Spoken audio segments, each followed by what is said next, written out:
As Vice President, I am stepping in her place. So I'd like to call the meeting to order, and please stand for the flag salute.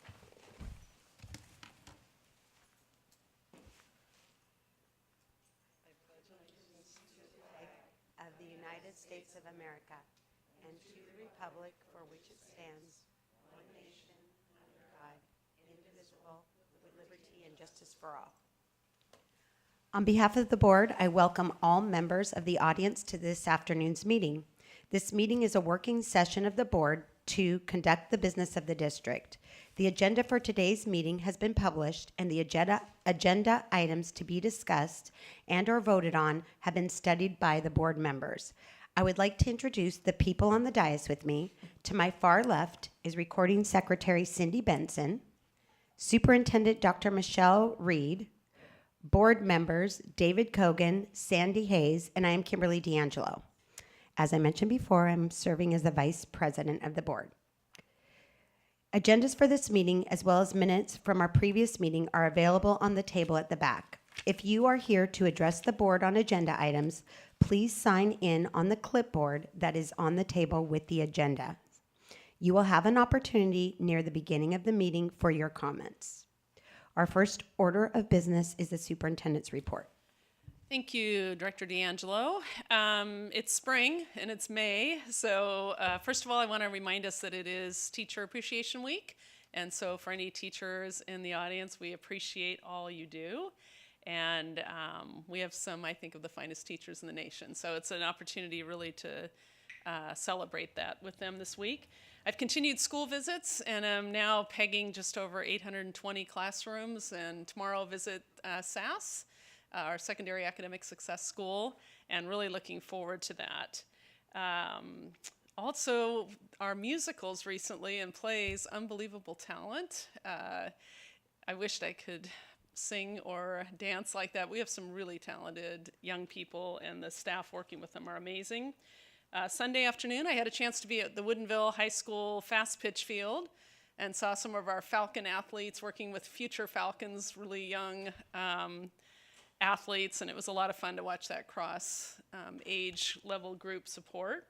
Last night, was able to, with Lance Gatter from Inglemore High School, attend the Kenmore City Council meeting where there's a lot of excitement about our upcoming crew program.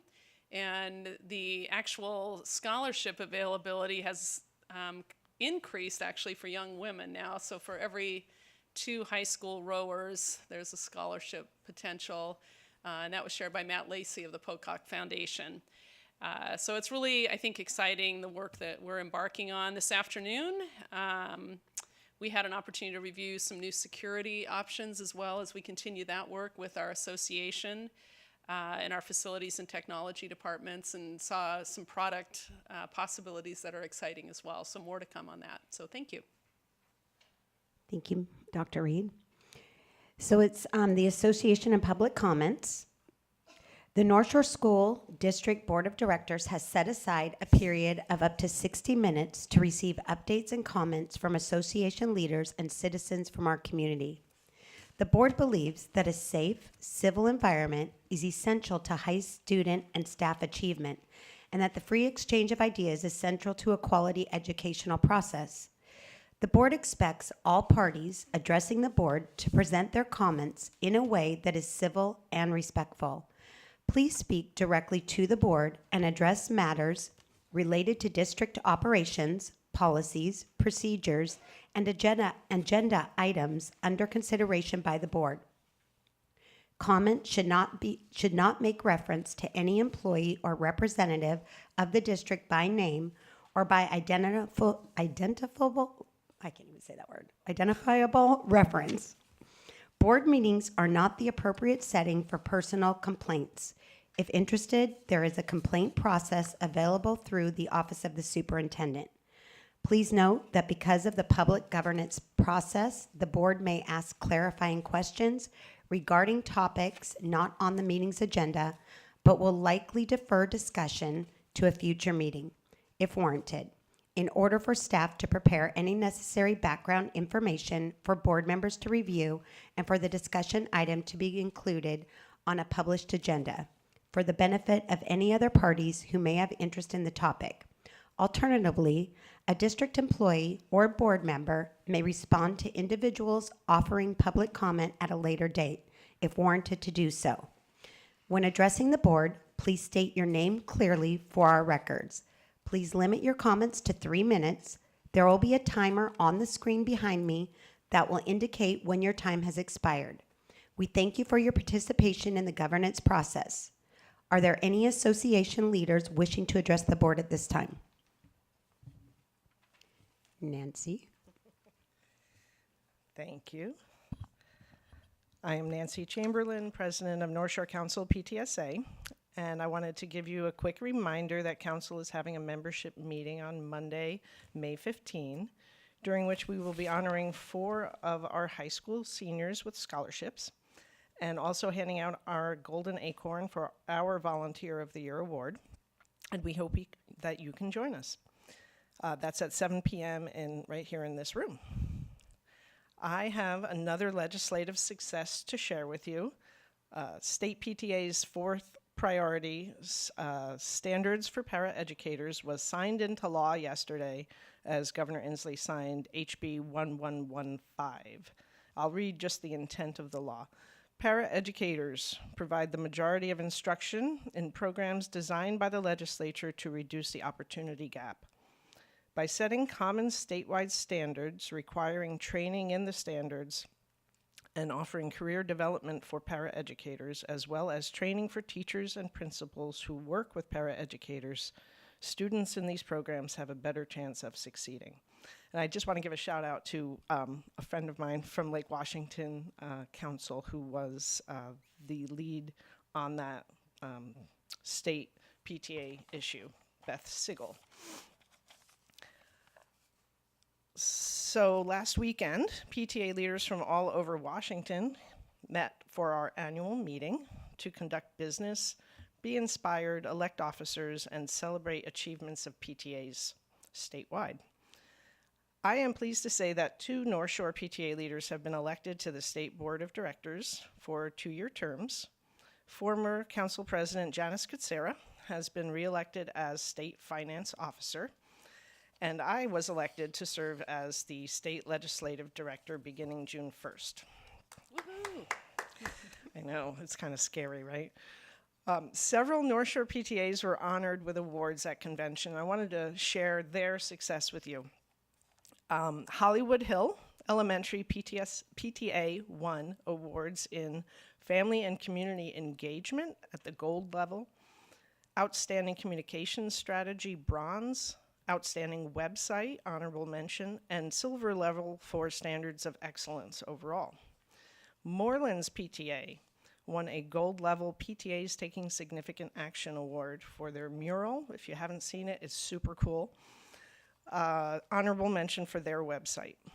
Canyon Creek won gold levels for Outstanding Newsletter, Outstanding Communication Strategy, Outstanding Website, and Standards of Excellence.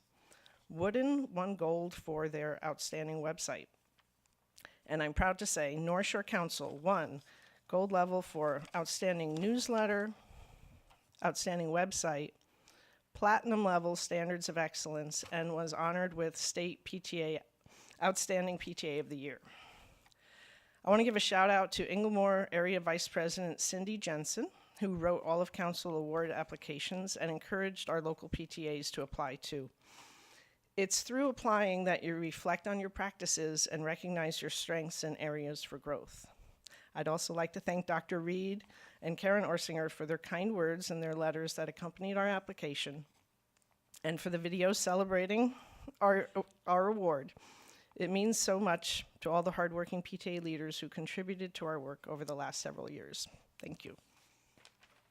Thank you, Nancy. Are there any other association members?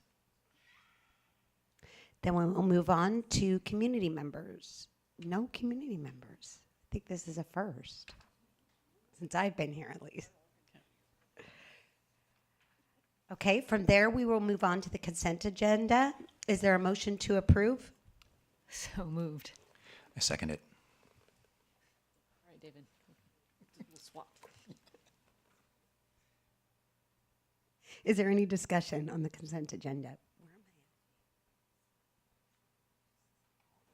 just once again, a congratulations to the students at North Shore Junior High. This time it is their National History Day that they're sending students to nationals, so great work.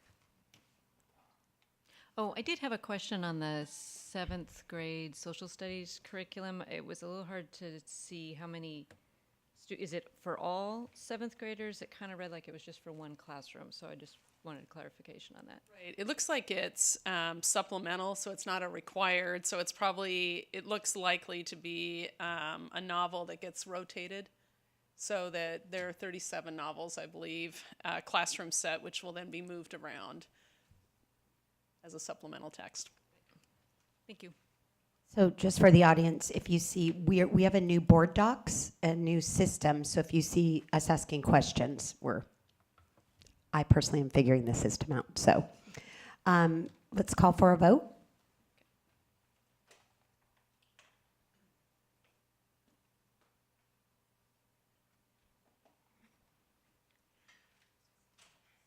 There we go.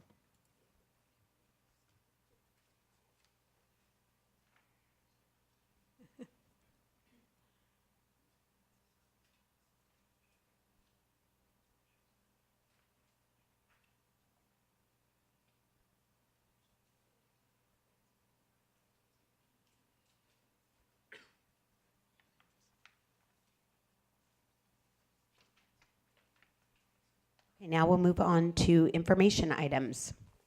So first, we are going to discuss the district budget status report for March 2017. See, it showed back up again.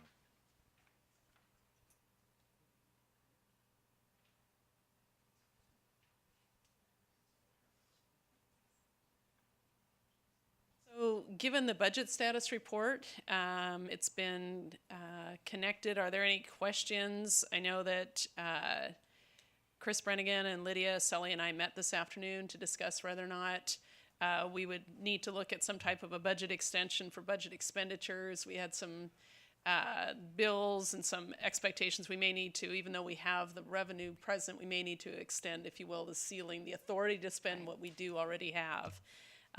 We're not entirely sure yet whether we're going to do that, but that's a conversation we're having. But otherwise, the budget looks on par and right exactly, I think, where we predicted it would be. So, Can I ask what the extra there's several unexpected pieces. Well, they're not so much unexpected. It's just pieces that I think we don't want to cut it too close. In other words, we don't want to get to a place in July where we have 200,000 more that we need to spend and we didn't grant ourselves the authority to do it. So we're not far off, but it's kind of a conflagration, if you will, of topics, but I will have those for you in more detail. There's some special ed contract costs and a variety of other pieces that come together for that. So we'll have more detail. And I'm not sure we'll need to do that, but we might just for safekeeping. We don't want to be in a situation where even though we have the money, we haven't granted the authority to spend it, if that makes sense. So. And then just in terms of budgets in general for next year, Yes. given that we have no idea, Right. what's, and it's now anticipated that it's going to be June 30th before we Right. have a sense of what that budget may look like. What kind of timeline, what are we looking at? What are we working with right now, I guess is my question. Which is a great question. I think what we're really lucky to have, which a lot of districts may or may not, is we've got some really experienced folks who are doing our budget. So we're looking at prior year work and not making any drastic changes and a roll forward with the anticipation we'll get more funding, not less.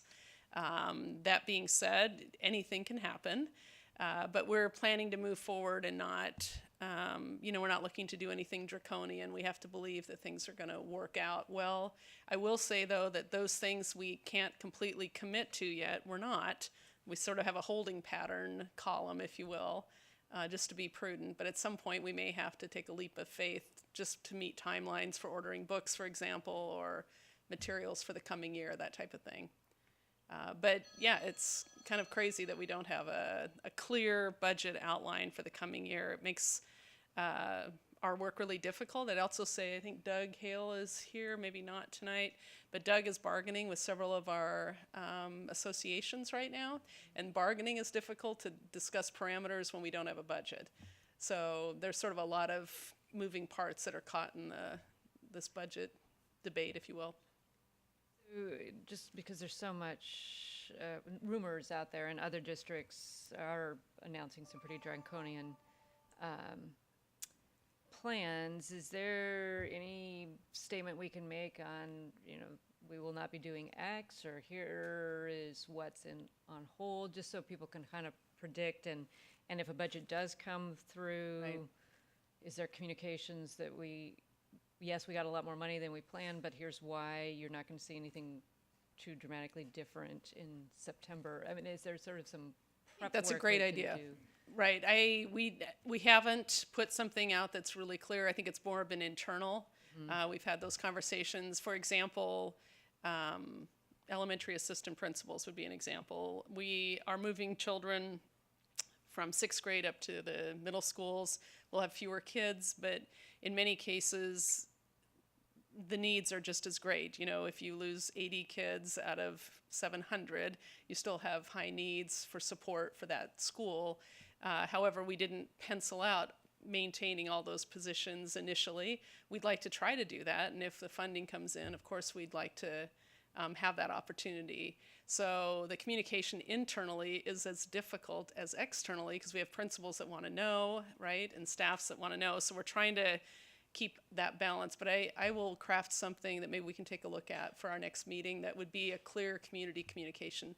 What we don't want to do is raise all kinds of alarms, because we're in a people business, and people need to understand that we've got veteran budget folks working, and department heads are solid. So we're going to stay with our heads above water, but the legislature's not making it easy, that's for sure. Sandy, maybe you want to give a brief description really quick, because there might be people that don't understand what's influencing and impacting our budget right now concerning McCleary. Not everybody knows about that, and I'm thinking as we're talking about this and sounding like we don't know what our budget is, there's reasons why. Right. So you're the best expert Okay, on the board on this. Washington State has a part-time legislature. They meet every year in the spring, first couple of months of the year. They're on a 2-year budget plan. So every other year they create the budget for the state. This is one of those years. They also are under a pretty clear communication from the Supreme Court that they have not been fully funding education ever.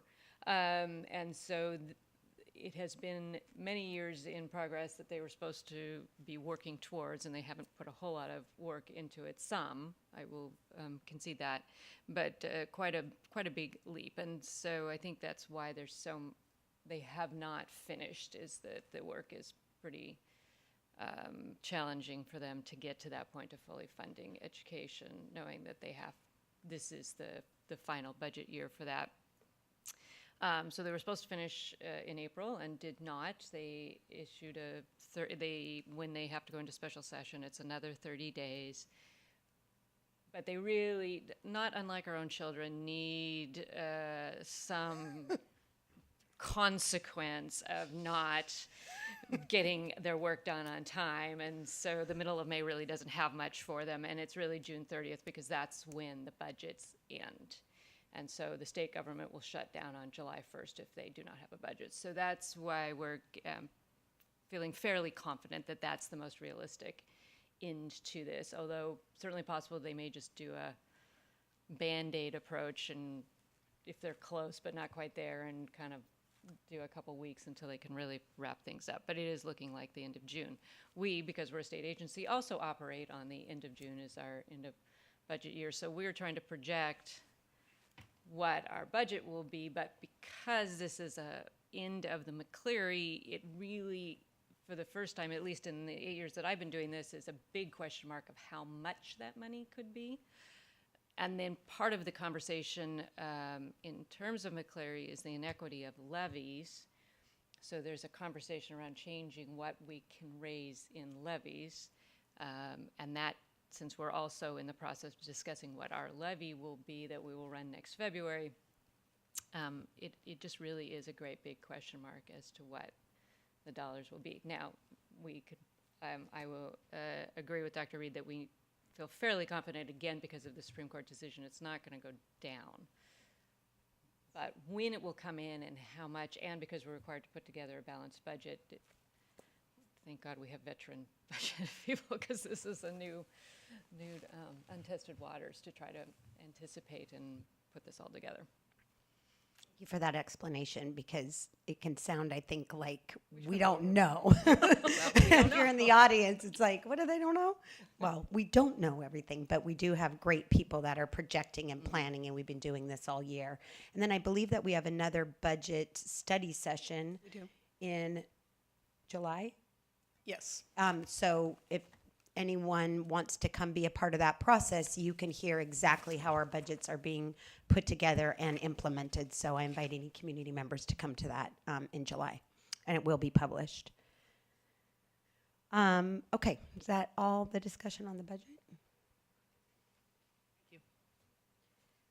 Okay, next we are going to have an information item based on the school site child care update. So we've been working with the Boys and Girls Club and some other organizations. So Michelle is going to give us, or Dr. Reed, I'm sorry, is going to give us more information about that. Sure. I appreciate the opportunity to do this. I think there are some topics that are up and coming, and we're sort of trying to wrap up so that parents can plan.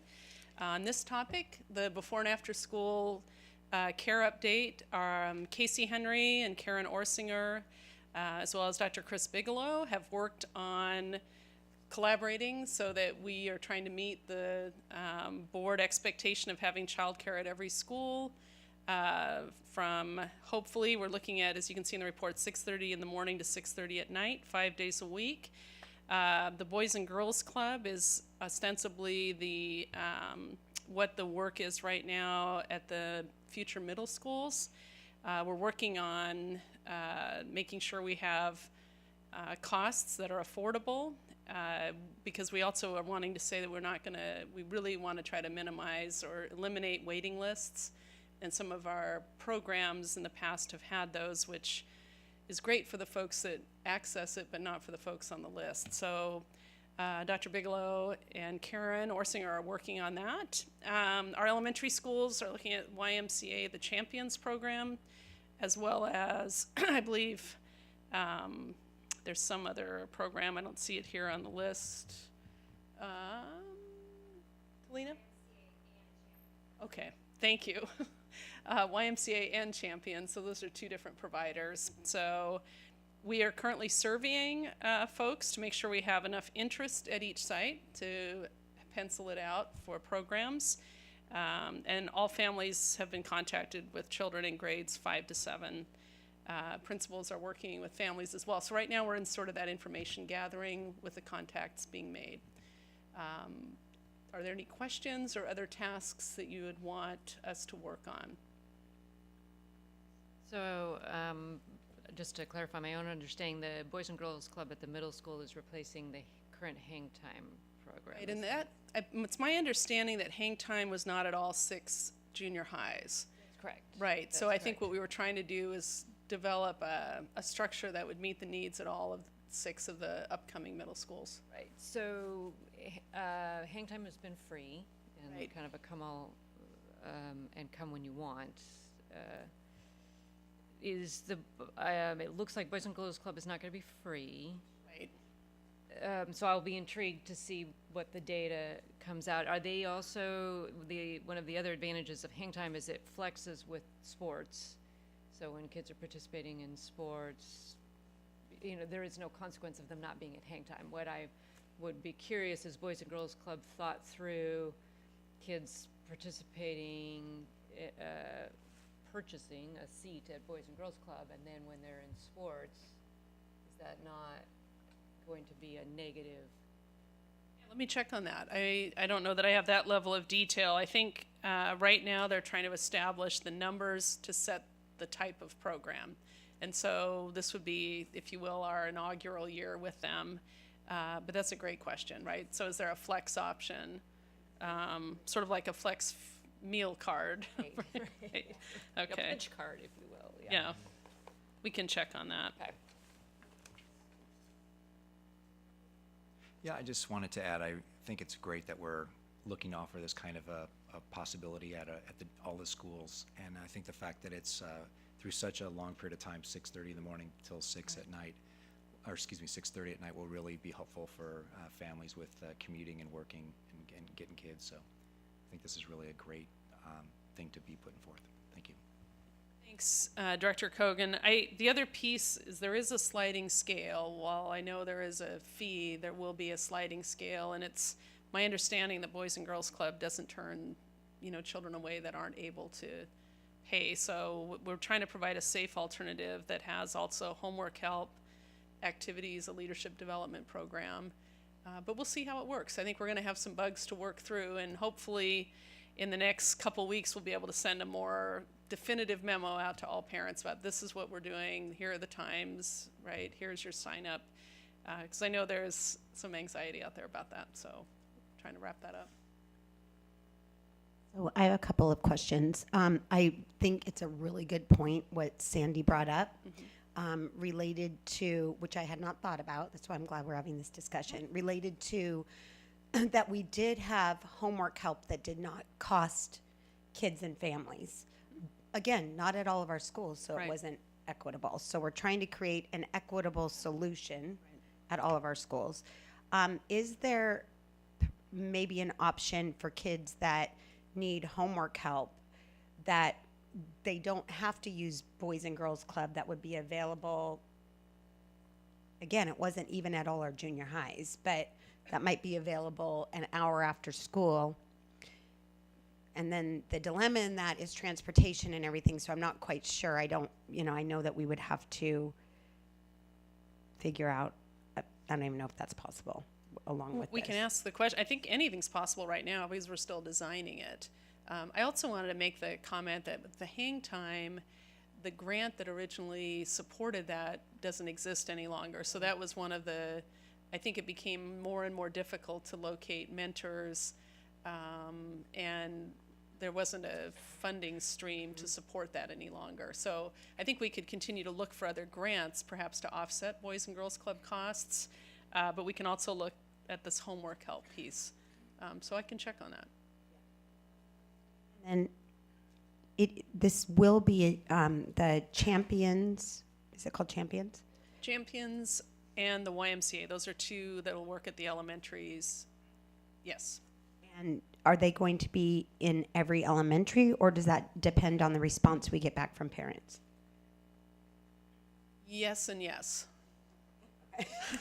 Right? Well, like if we have two parents at a particular school, probably we might contemplate how would we transport.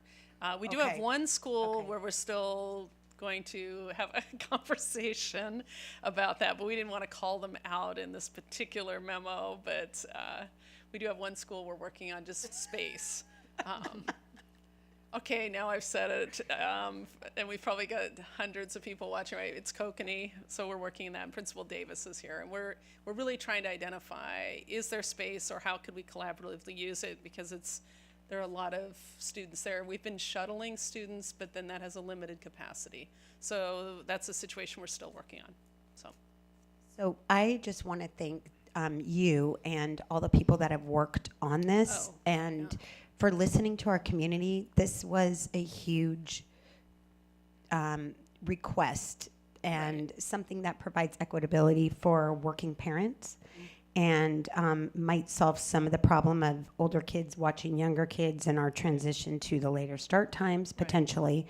And so again, I really appreciate in the short time that you've been here, hearing what our community is asking for and trying to work out a solution.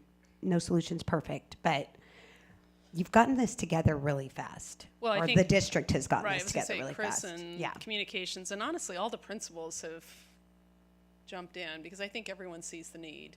So everyone's working hard. I know Ryan's working with transportation as well as we look at these shuttle runs that we're going to try to establish. So The shuttle runs would be between schools for schools Right. that can't support. yes, Okay.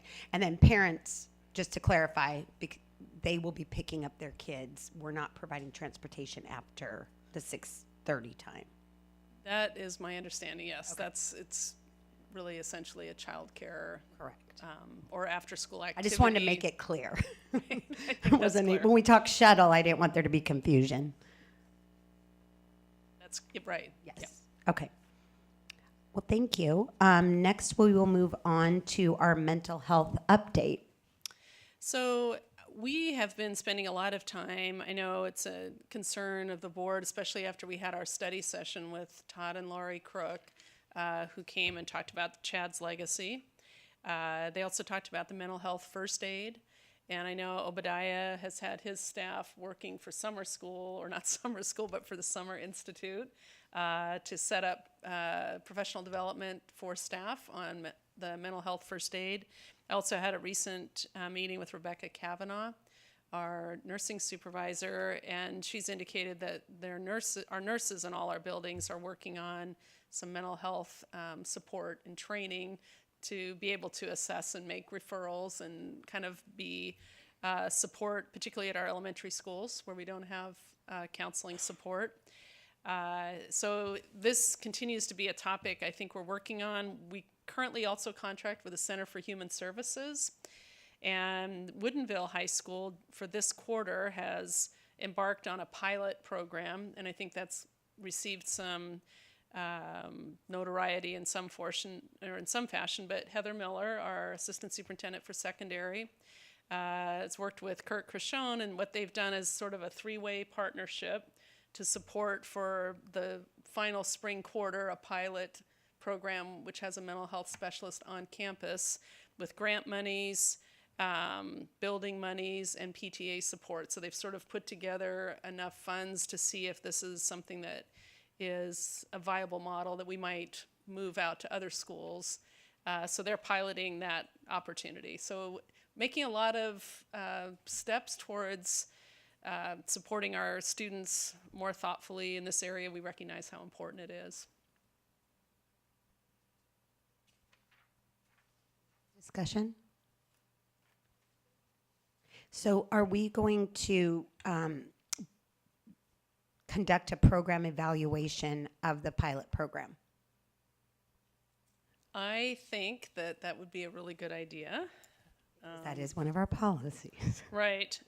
I just think it would be really have- effective. yeah. How many, some of the things I'm thinking in my researcher head is how many students are accessing it? What are they accessing the services for? And I know some of that's going to be under HIPAA or the different laws that go on, but there's probably anonymous information we can gather. Absolutely. And how frequently are students coming? Are they needing to be referred out from, because I think that mental health person, and this is my field, so that's why I'm talking about this mental health person will essentially be the conduit. And so they're probably not going to see the student, I would imagine, if they need broader mental health services. So are they referring out? And I think that would be really good information to know, where maybe students weren't receiving those services before. Can you guys think of any other? I mean, I know I'm just trying to think from my...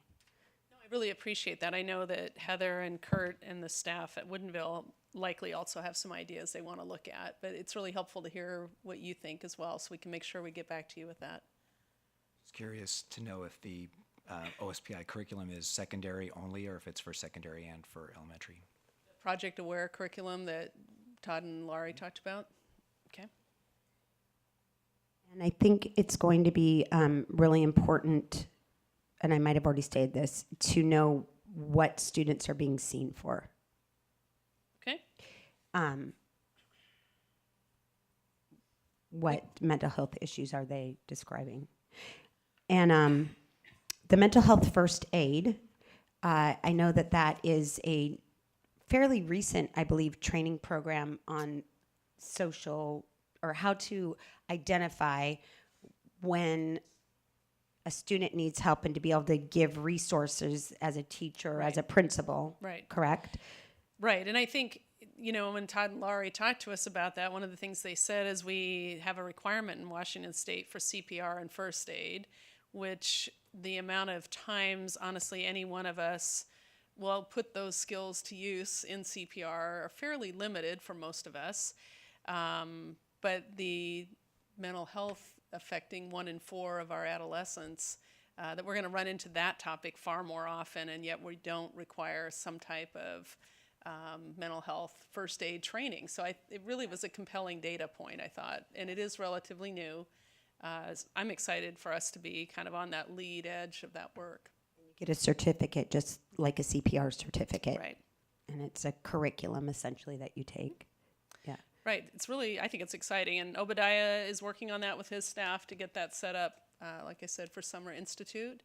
I think there's also some conversation about how does that get integrated for young people, particularly at the high school level in their health standards and mental health. So, kids are able to discern perhaps those signals or symptoms even in their own peers sometimes, or themselves, I suppose. I think as we're developing our strategic plan, we've seen that the socio-emotional growth is incorporated into that.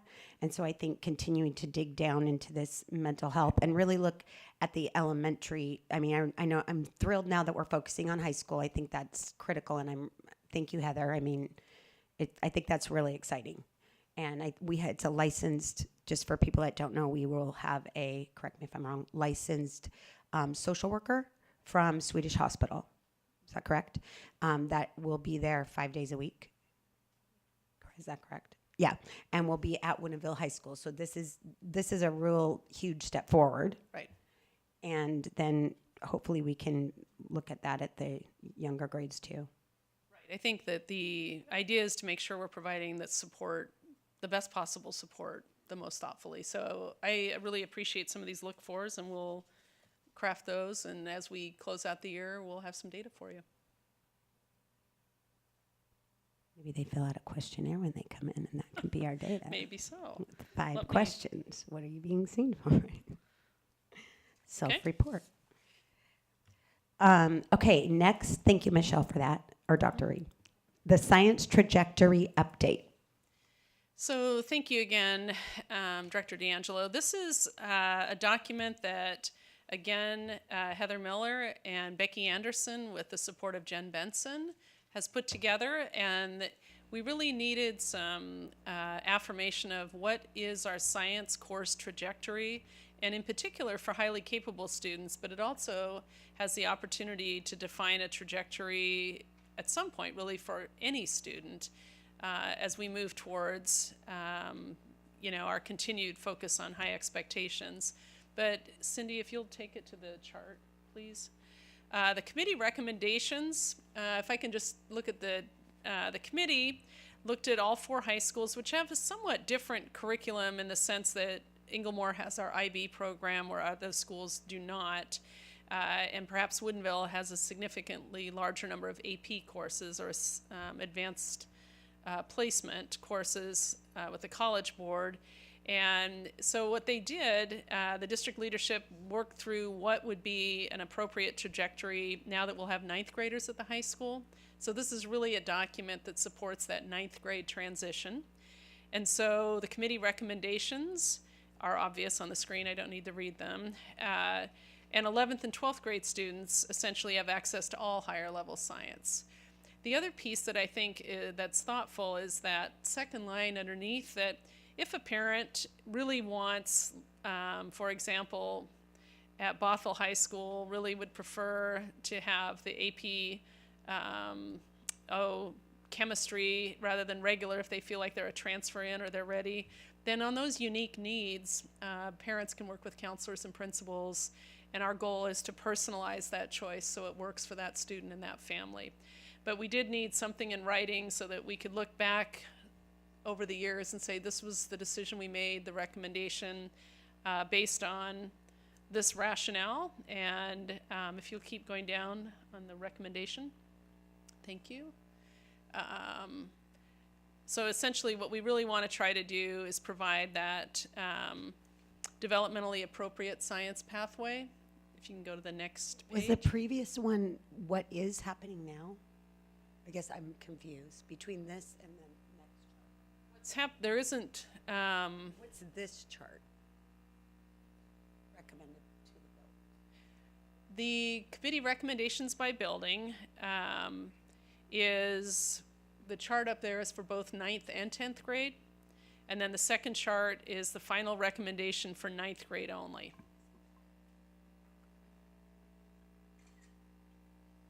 I didn't see. It is attached to the board docs if you want to download it, if you're looking at it at home or so forth. I did meet with representatives as well of our High Cap Parent Council, and Jen Benson did as well, to make sure that this would meet people's needs. I do know that there was an interest in replicating the pre-IB biology chemistry course across the district for 9th graders. What I also know is we simply don't have the master schedules in place at the 3 other high schools yet to offer that course.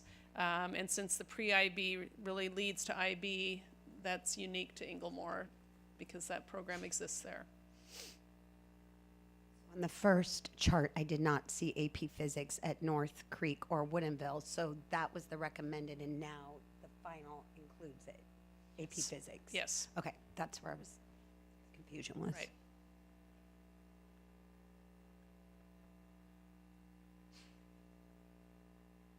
So really, that's all it is to let you know that that's what we're headed to doing that. I think that whether it's the recommendation, the North Creek piece, what we really want to offer is flexibility. So that will be what's recommended for students to choose from, but if they really feel like they want to step into a different level, the district will do everything we can at the school level to support that. So we don't have a recommendation for 10th graders yet, or? The recommendation for 10th graders, it would appear, is going to be what's in the bottom part of that chart, even though it's not listed as a final recommendation. And then, because this is my 10th grade hasn't really changed, is my understanding, significantly. That's what I'm confused about, is that at North Creek, I thought this was Project Lead the Way, and there was going to be more of those type of classes that we're seeing at Woodinville, so I'm not seeing that in the 10th grade. I think Project Lead the Way, to I my thought it was partly knowledge. STEM or, am I? No, Project Lead the Way is STEM. But my understanding at this point, and we can go back and get some more data for you, but the actual course name at this point is, AP Biology is not Project Lead the Way. It has to follow the College Board syllabus. The okay, a better question is, what science courses are part of Project Lead the Way? I would have to go back and get that for you. Project Lead the Way wasn't part of this recommendation, so let me go back to staff and come back with an answer. And I'm only asking because I'm feeling like I've seen other documents that I can't specifically recall right at this time that offered more selection of science at North Creek. I'm specifically speaking to North Creek right now that I'm not This is seeing. specific to High Cap. So there may be other science courses that all students can access, and High Cap students also could. Okay. But we were asked for a very specific see. recommendation Okay. that would meet the unique developmental needs of our highly capable Anyone students. can access these classes. So if I'm an 8th grader coming into 9th grade and I'm not High Cap, I can still take chemistry. Okay. I think it would be nice to see for the next board meeting, just to present it, if you think this is a good idea, the totality of what we're Sure, offering too. of course we could Because do I'm that. getting a little bit confused now between all. Though this makes sense, I Be happy think to the do that. comparison would be Yeah, good. be happy to do that. So for the next board meeting, we want the totality of science course offerings at all 4 high schools for 9th and 10th grade only, or for 9 through 12. No, probably just 9th, don't you think? Just 9th and 10th? What do you think?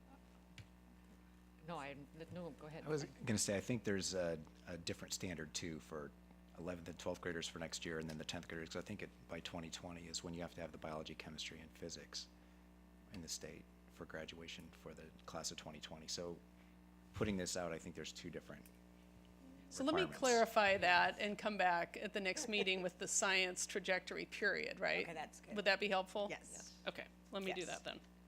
All right. And I do appreciate you bringing this to us, and the additional information I think will be helpful. No worries. I think it would be helpful. So we will go back and provide more information on that. again, because this is my thing, most of these 10th grade classes are not biology, and certainly AP biology does not match our end of course biology exam. Was there a conversation of how they're going to squish in prepping for the end of course biology exam, assuming it's still around next year? I think one of the things, for example, North Creek, I know at one point had discussed AP Environmental Science somewhere in their curriculum.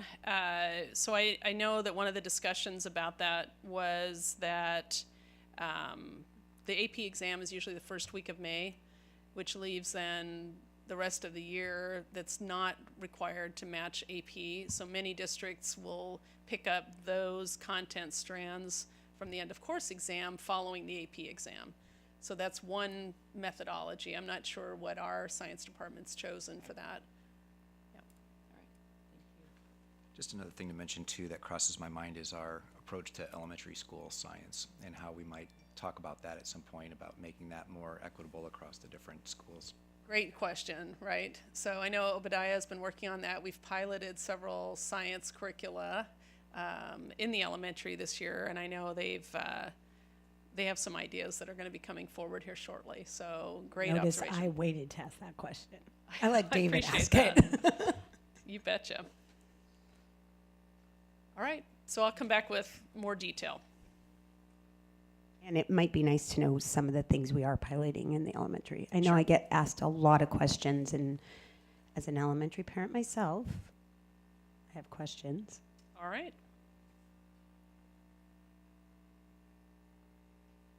Moving on, we are having a policy review. This is our first reading of board policy number 0001, diversity and equity. So thank you, Director D'Angelo. I want to ask Dr. Chris Bigelow to come up, and he has led this work, and he and his committee have a report for us on this, I think, honestly, groundbreaking policy for our district. Well, first of all, let me thank the subcommittee of Kathy and Shelby. They're the ones who worked the hardest on it, but it was truly a committee effort. I would have asked all of them to stand up and give their names to the board, because we all worked on this. So it wasn't just one or two, three people. It was the whole committee. So I could ask all you guys to stand, please. This is most people here are the entire committee. Would you mind if they introduce themselves to the board, please? Yes. Starting with Talina over here. And I'm Wendy Wands. I'm campus supervisor at Bothell High School. I'm Ish Sathi-Murthy. I'm a student at Woodville High School. I'm Johanna Basad. I'm a teacher at Woodville High School. David Swissa from there. Maria Cisneros, a family outreach at Wooded. I'm Gabe DeMaro, the principal at Fernwood. Shelby Reynolds, manager for instructional technology and library services.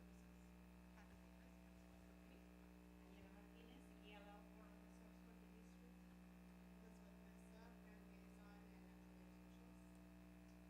Sarah Yost, I'm a pastor in the community. I'm Heather Bornstead, I'm a school counselor. Johnny Fu, TSS, PBIS coordinator. Tom Peterson, social studies teacher at Kenmore Junior High. Amy Larson, police chief, senior middle. Joseph Robertson, assistant principal at Monkey. Christy Skursky, registrar at North Creek. Anupama Singh, parent. Carol Cummings, police chief for City of Bothell. Thank you. Tears. And there are others that are not here, could not be here tonight. But a lot of work went into this. Very passionate group of people that make this happen. I know it's been through the PTA, it's been through ATM, and also several readings by many of you on the board here, including Dr. Reed herself. So I do appreciate, you guys reviewing this tonight, and hopefully give it your blessings. And if you have any questions, we're here to answer those questions for you right now.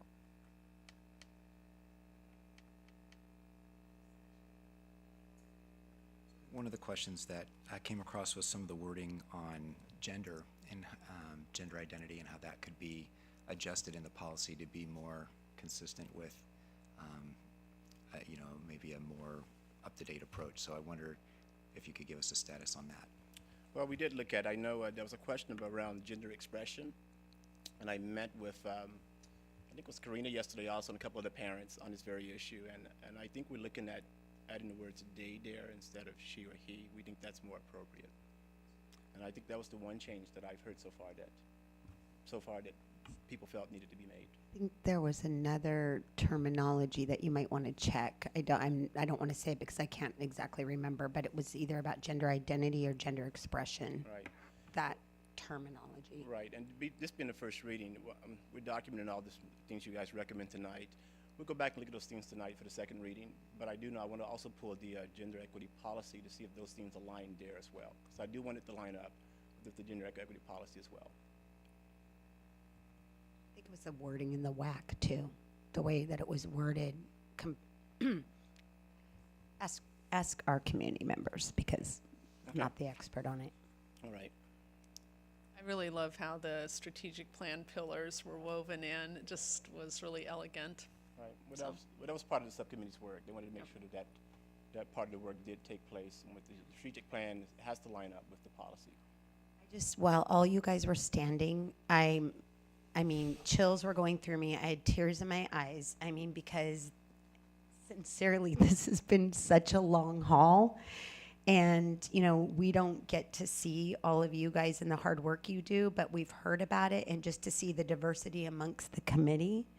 Because one of the things that our whole board's advocated for, but one of my hearts is that all voices be at the table. As much as we can have representation within our community, that is really important. And just to see that there's so many different voices being represented, it's overwhelming right now because we've just where it's come to. It's amazing. And I take no credit. I did very little. All I did was point, and they took off with it. So they did a heck of a job. They really did a lot of work went into this. I mean, there wasn't much to look at. I mean, we had a policy from Minnesota, one from Portland, and a couple of others. But there's not a lot of policies out there around this issue. We even had a hard time trying to even find a number because there's no policy number for work like this. Just wanted to add, I thought it was particularly helpful to have the definitions at the end of the policy. Something like this, it's easy to misunderstand or have different interpretations, so I thought that made it really clear. So I thought that was really particularly helpful. And then I would just like to say, how proud I am of our community and our school district to put together a document like this. This is really wonderful work, so thank you to everyone that's been contributing to this. Right. So Chris, I think you're being a bit modest. I know that it was your leadership and your advocating for this that really helped get this done, and we do thank you for all that work. I'm seeing a lot of heads nodding behind you. You can't see it. Well, thank you. People are backing that up, and I know that this has taken a long time, but I think that the quality that has come out is because it was a thoughtful process that everyone played a role in. So thank you to everyone involved. I really can't. It's just an amazing piece of work. And I hate to be this person, but on page 5, under the definition of diversity, the word race has way too many R's in it.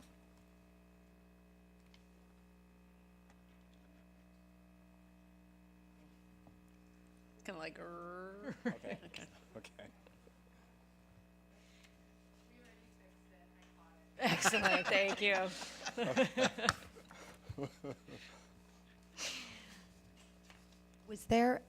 Would there be a reason to put in this the terminology of social justice? Because I noticed that you referenced books that include the term social justice, and I know we've talked about that in some of our study sessions, so I didn't know if that might be an important piece that you guys thought about. Where would you see that fitting at? I'm thinking under the terminology, but that's just a question. It's not a mandate. Right. We can look at it. And don't feel like I'm just asking that question. Okay. I know we've had discussions. yeah, one of the things, Director D'Angelo, I think that's really going to be exciting about this policy as well as the strategic plan where equity is woven in everywhere.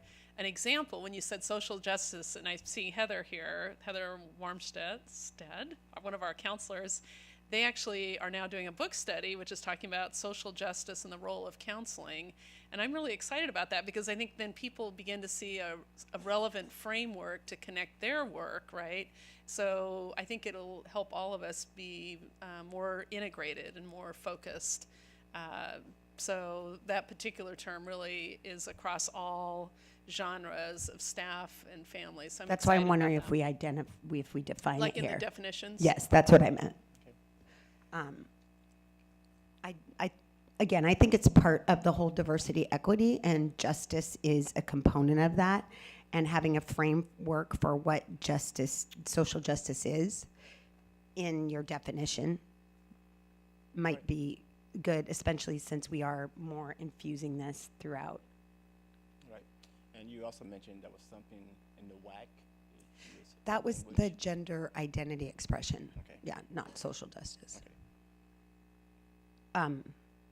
But Karina can give you more of that information. It was just one word, a couple words. It's not redoing the whole policy.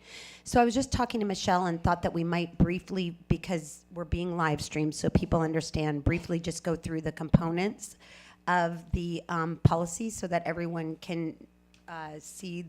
This is one of the most well put together policies we have ever had. I mean, I'm just floored. And so excited. So the first part is diversity, equity, what that's about. And then the core beliefs. And the exciting thing is, as Dr. Reed mentioned, we have our 4 pillars of our strategic plan. Though we don't have the finished product, we do have the 4 pillars, and we've interwoven that, or our committee here has interwoven that into the policy. And then we have statements of belief, what the district believes is important in this equity policy. I guess you could explain it if you wanted to, Chris. You're doing a good job. You can add anything that I'm leaving out. And then what I love is that we have goals here. And so I'm just going to read really quick: equitable access and outcomes, curriculum, instruction and assessment, hiring and staffing practices, and professional learning and growth, community and family engagement, distribution of resources, and institutional structures. And then we have responsibility and accountability, and this is particularly for the board of directors and superintendent. And then I think what's also good for or positive about this for our community to know is that we will be having a biannual report. So there is accountability to this policy. It's not just collecting dust on the shelves. It is actually going to be something that we're using regularly, and we will have a report on the implementation and our data and all the other things that go along with this. So That is my favorite part of the policy. It does hold all of us accountable. There was that moment when Dr. Bigelow and Shelby and Kathy, when we sat in the office together to kind of discuss that, right? Talina, were you part of that? No, but that was the accountability piece. Right. Melissa Riley. I knew there was that was Don good. Marks. Also. And Dawn. Yeah. Right. So that's a bit of a new piece, honestly, and I think there's a real serious commitment among this team, and I know the board to make this come off the page, and that's what'll enable us to do that, I think. it was really exciting for me. Community members were asking, well, how are you going to keep accountable to this? And I'm like, because there's a biannual report in here. So, and then the last thing is what I was talking about, where you might insert social justice is the equity policy terms and phrases defined, which what I love about that is it gives a common language for everyone in our district to be able to say, okay, this is what we see as diversity. This is what we see as culturally responsive practices. And I think having that common language, I think really gives us a platform to stand on and move forward. So, beautifully done. Fantastic. And you know me, I usually have a lot of edits. Thank you. I want to thank the board and thank you, Dr. Reed, also for your support. You guys all played a big part in making this happen. Give you all a hand again. Thank you again.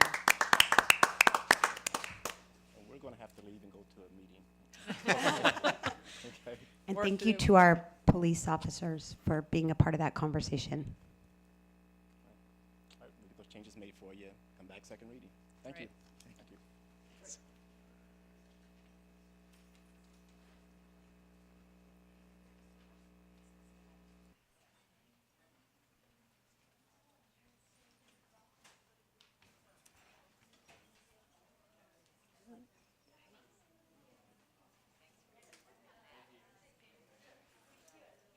been a great group.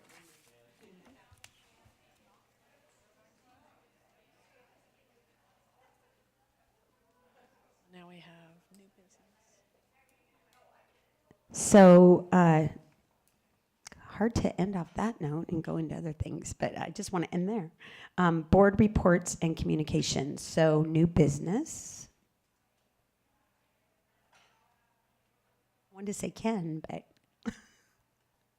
Here, thank you. Instead of one thing, while the legislature's technically in session, most of them are back in their districts. Did we want to talk about maybe trying to meet with them over the next 6 weeks? Since they're not doing 6 much? weeks off. Well, they're getting paid. Just saying. Well, between now and June 30th, they're back in their districts. So do we want to try to set up some meetings with them? And there's still some things outstanding that might be worth talking to them? Yeah?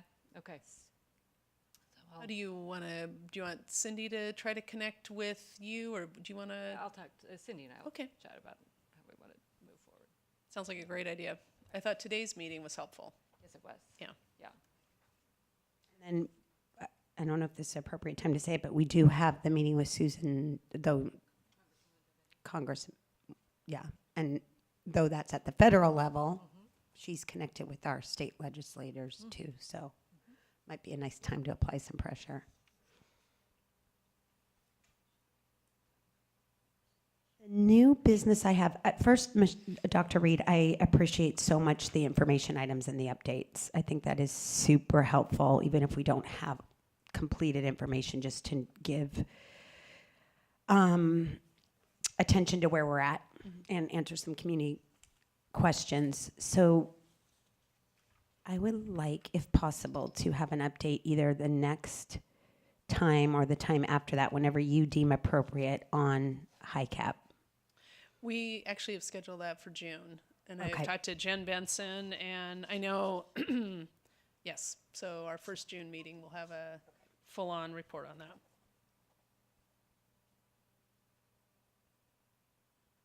And I don't know if we would want to have I think we would, another update on the start times for all of our schools coming up.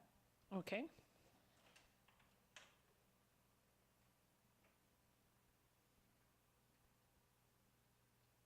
We can do that. And I'm trying to think of what other things that we've talked about up here that we might want to update that our community's been talking, you know.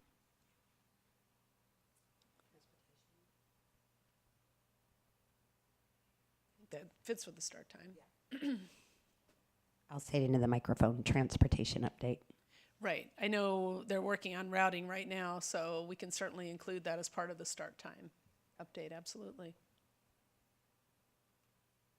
Okay, we can, I think there were a couple other things we had noted just to wrap up items. I know we're going to hear about the elementary science that'll be coming up and the K-12 math update. Yes. Those are topics for sure that we're going to be bringing forward in June. At a meeting or in a study session? I think it says an information item on the dais. Okay, perfect. Yeah. And I just really appreciate the transparency of having these discussions. So, thank you. Sure. I think it helps our community.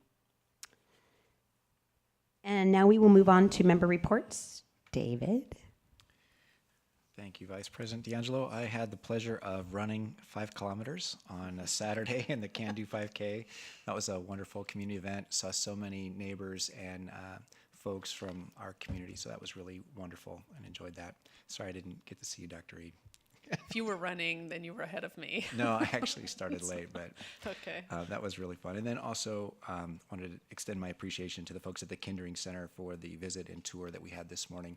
That was a really great meeting and a great discussion, and it was really wonderful to see their facility and all the good work that they do in the 0 to 3 age group for kids in our community. Thank you. Sandy? Thank you. So I had the opportunity to attend, and I'm going to butcher what the acronym stands for, but it's the American Education Research Association. I think I got the A's right.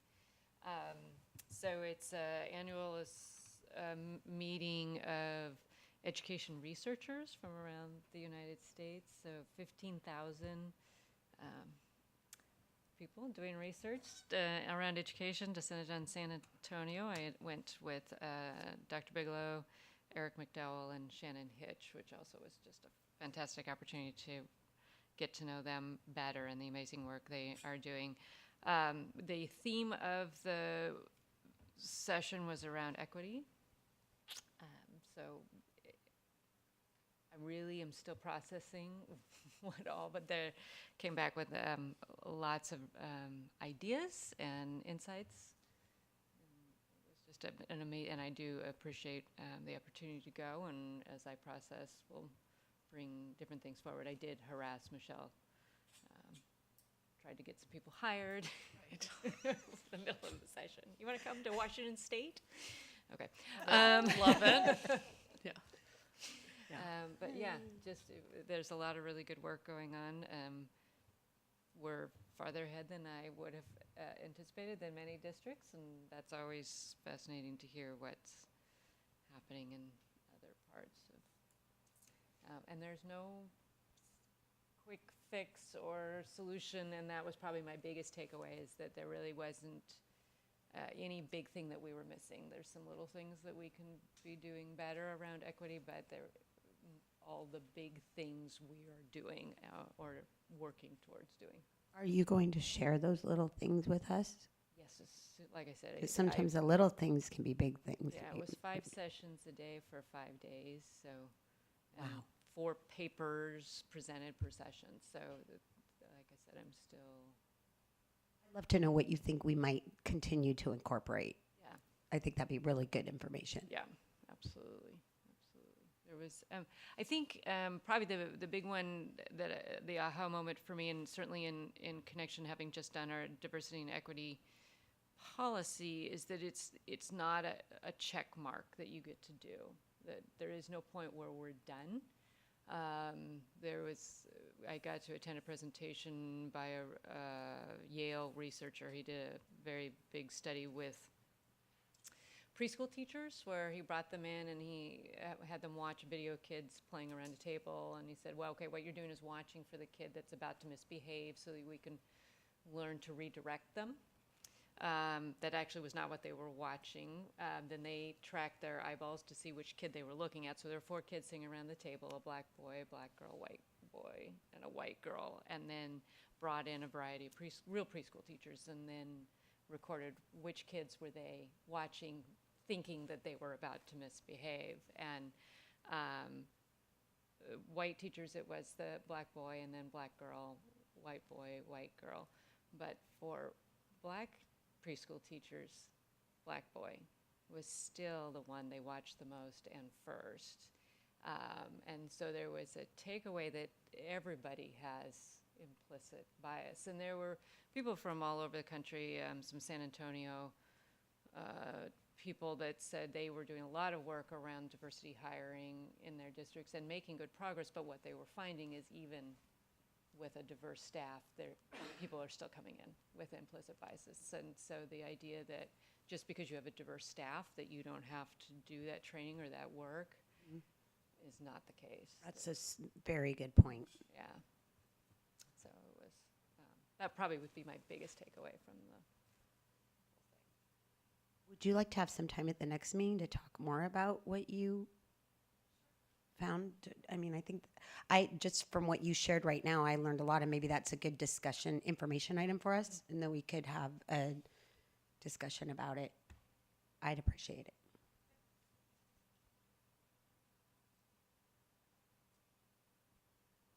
Okay, now we are going to Oh, recess. wait, I'm not done. Oh, Sorry. sorry, my fault. Yeah, we had way more to go. As part of our liaison work, I attended the Canyon Creek PTA meeting, which was lovely, and got to see the Golden Acorn and Golden Teacher and all those great awards, as well as their marimba band, which was great fun. And then had the opportunity, I was able to attend the End Time Memorial curriculum work up with the Tulalip tribe. So Washington State passed a law a couple years ago that we're supposed to be doing Native American curriculum in schools K through 12. And so the Tulalip tribe is the tribe that we are working with here in North Shore and creating that curriculum. So I went up with several of our teachers. And just I can't rave about it enough. Just a lovely event, very welcoming, really great work being done. Marysville obviously is a little bit ahead of us because they've got the Tulalip tribe in their district. So some really great resources and good work. It was lovely. I really enjoyed that. Like Dr. Sandy, can you put that maybe with is there information that's part of your diversity, equity that would be good for us to have too? Since it's kind of along that same, not kind of, it is that Yeah. same work. Yeah, I think I can flow that in. Attended the Annie performance, so I will echo Dr. Reed's that just some great work. His dog is cute as can be. Real dog? It's a real dog, yeah. But what talent and lots for there are 80 students involved in this performance, so it's another just a fabulous opportunity for many kids to be involved and share their talents and interests. Attended the Technology Advisory Committee, and really it is the coolest committee ever. I mean, the things that they're proposing and ideas and philosophies around blending instruction and technology in a positive way in our schools is just fantastic. And then this morning attended, we were invited to visit Kindering, which is a birth through 3 special needs program here in the district. That's North Shore is one of the districts they serve. And what was really fantastic is we had some state legislators there as well as us and Kindering, and it was just a really great opportunity to kind of untangle some messes that had been created and have everybody in the room to talk through. Here are on the ground issues, what it looks like for those of us on the ground. And I think maybe might get it actually straightened out when everybody was there going, oh, wait, that's not what was supposed to happen. It did seem like a robust conversation. It was good. I think Yeah. it was great. I mean, I think that needs to happen more often, right? And then my final is that one of our ELL students has not only been accepted to the University of Washington, Seattle, but he is receiving one of the North Shore scholarships through the North Shore Foundation. So that's just so exciting. I just want to compliment you, Sandy, or Director Hayes is, I mean, I know people love to see board members at all the events. In fact, currently on Facebook and other social media, people are posting Dr. Reed sightings. So every day there's another Dr. Reed sighting, another Dr. Reed. I'm kid you not. This is like the new. It's like the Where's Waldo. You're popping up like everywhere. Start wearing a striped shirt. There you go. Yeah. Sincerely, they're like another Dr. Reed sighting. But that is true of you also. I mean, you are out in our community much more than I am. And I know people really do appreciate it, so thank you. Community and a delight to be out there. One more thing for tomorrow with the meeting with Congresswoman Del Bene. Yes. Do we need to talk about who's coming, or are we set on that? That would be, I think, very helpful if we know. I believe, yes, we could talk about that. I think it's Sandy. It was going to be Sandy or Director Hayes and Director Kogan, and then Director Kogan had another commitment. So my understanding is it's Director Hayes and I, but if you have time too, of course, then that would be two. Well, I had it on my calendar from Nancy Pruitt because she had sent an email out to all of us. So I had it on my calendar, but I just didn't want to make sure we didn't have a We're okay. quorum. Yeah. Right. would also be helpful for Cindy to make the placards, the name.